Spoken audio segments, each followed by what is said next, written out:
It took Elmer Gomez 6 months and over 2,500 miles to get back to this point.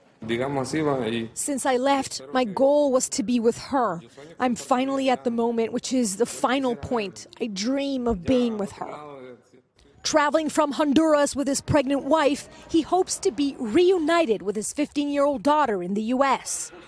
Separated under the Trump administration's zero-tolerance policy, he was deported. His daughter remained in the custody of Health and Human Services for 4 months and now lives with a relative in Wisconsin. Every day I think about her. I tell my daughter, please forgive me. It was not my intention to leave you here.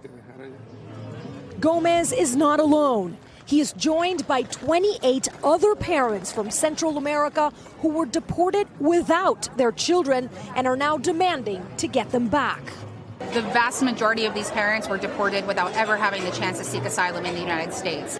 Erica Piñero, a lawyer working with the family, says the government has an obligation to reunite them, citing a federal judge's order last July.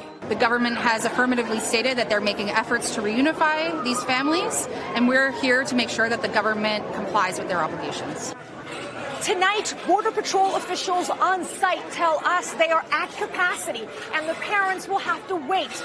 Elmer Gomez and the others vow to stay as long as it takes. Hey, NBC News fans, thanks for checking out our YouTube channel. Subscribe by clicking on that button down here and click on any of the videos over here to watch the latest interviews, show highlights, and digital exclusives. Thanks for watching.